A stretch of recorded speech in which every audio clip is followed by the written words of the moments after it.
I've taken you to some really exclusive VIP parties. We've drank a lot of champagne, but today is our day to take in the public art. We are here at the Miami Beach Convention Center, and this is the whole reason for everybody coming here from all around the world.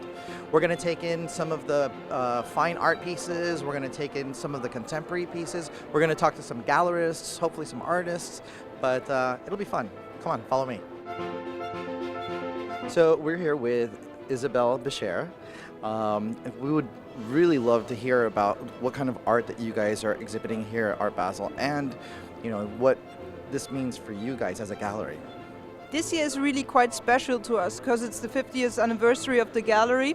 So we have here a little mini retrospective of everything we've shown for the last 50 years. And it's actually curated by Germano Celant, who is like a super curator. He's been the director of the Prada Foundation. He's current work at Arte Povera. So it's been really a privilege to work with him on this installation. Just the trajectory that you guys have had for 50 years, yeah. Because as far as Art Basel goes, I always see you guys here every year. Yeah, we've been to the first ever Art Basel in Switzerland, so I don't know how long it's been going, 40-something years, 45, 46, so we've been there every year since then. My grandmother started the gallery, it's my mother and me, so we've been there. I grew up there, I learned walking at Art Basel. So tell me a little bit about what we have going on here. So here we're actually standing in front of a Sylvester Stallone painting. This is Rocky. This is 1975. This is before he made the movie and before he wrote the script. This is where really the character of Rocky comes together. And so it's really awesome that we have it here. And I love what he did with the elements of collage and painting. Yeah. And then why don't you tell us a little bit about a masterpiece that you like, that you have here?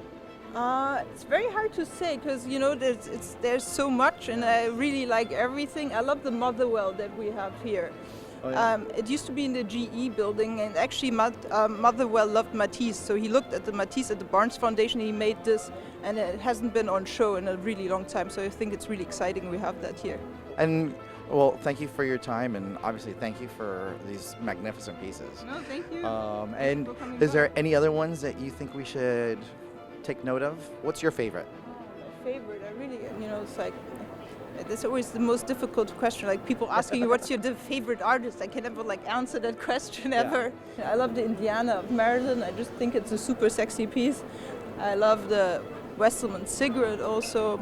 I love the Yves Klein Fire. I mean, I don't know, it's like asking who's your favorite child or something like that. Well, thank you for your time, and thank you for showing us around. I'm here with Howard Shaw from Hammer Galleries in New York.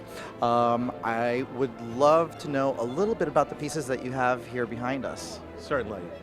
Well, many people think of Art Miami Basel as purely a contemporary fair, but actually the fair starts at 1900, the beginning of the 20th century, and behind me we have what I believe to be the two earliest pieces in the entire fair. An exquisite 1901 Picasso, of a Spanish dancer who was 20 years old, about to have his first show in Paris at the Gallery of Ambrose Vollard.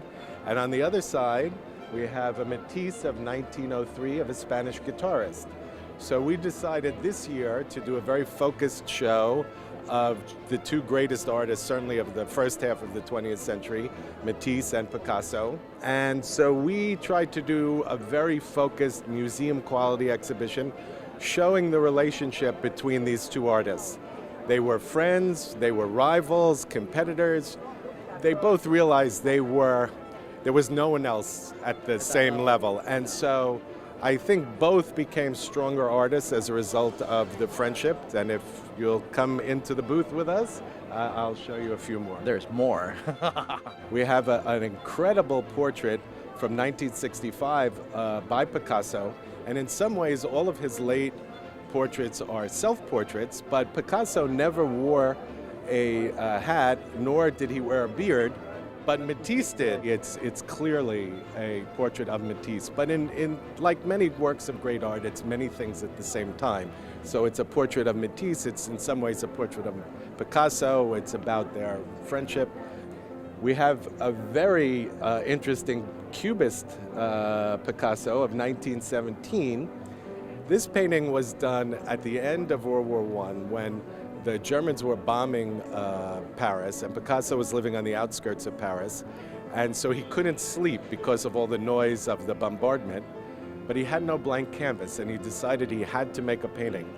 So he painted this cubist work over a painting that had been given to him by a friend of his. The friend was Amedeo Modigliani. So under this cubist Picasso is a Modigliani portrait of a young boy. Sadly, we cannot separate the two, but it's an amazing story. I want to thank you for your time. My I want to pleasure. thank you for the incredible pieces that you guys have brought in, and it's been an honor. Great. Thank you very much. So I hope you guys enjoyed your personal tour of this whole week of Art Basel. We are finishing up here at the Convention Center, where we actually got a chance to see some amazing masterpieces by Picasso, by Matisse, and so many other classical artists. But the good part about the Convention Center is we got to take in some contemporary art from all around the world. But now it's kind of running late and really tired, and I hate to do this, but it's time for us to go. So I hope you enjoyed your trip along with us, Design District TV. Thank you and have a good night.